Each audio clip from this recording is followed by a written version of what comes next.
అది అవును అవును అది ఎవరి ఈక్వేషన్లు వాళ్ళకున్నాయి. అంటే ఆ బేసిస్ ఏనా ఆర్థిక కోణం కూడా ఆర్థిక కోణమే కదా అక్కడ. ఇప్పుడు బోనబోయిన కూడా ఖర్చు పెట్టగలరు. అదే అదే అవును జనసేనకి బలమైన సీట్ ఇవ్వకూడదు. రెండవది అది సిట్టింగ్ సీట్. అవును సిట్టింగ్ సీట్ అయినా ఆయన అటు వెళ్ళిపోయిన సీట్ కదా. అవును అయితే తెలుగుదేశం గెలిచిన సీట్ కాబట్టి ఇవ్వట్లేదని చెప్తారు. అప్పుడు సత్తెనపల్లి ఇవ్వాలా, ఇవ్వాలా, కొన్నూరు ఇవ్వాలా, ఇవ్వాలా. అంటే అంత ఇమీడియట్ గా ఒక బలమైన క్యాండిడేట్ పొత్తులో ఒక బలమైన క్యాండిడేట్ ఉండగా కొత్త క్యాండిడేట్ ని తీసుకురావాల్సిన అవసరం ఏంటంటున్నాను నేను. ఎవరు అడగాలది?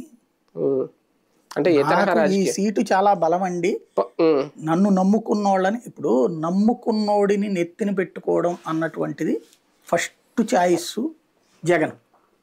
నమ్ముకున్నోడిని నెత్తిన పెట్టుకుని ఇస్తాడు.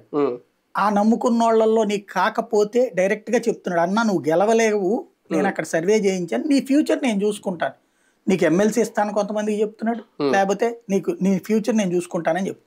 నమ్మినటువంటి వాడికి తను నంగనాచి కబుర్లు కాకుండా స్ట్రైట్ గా చెప్తున్నాడు, ఇదిగో నువ్వు నా మనిషివి.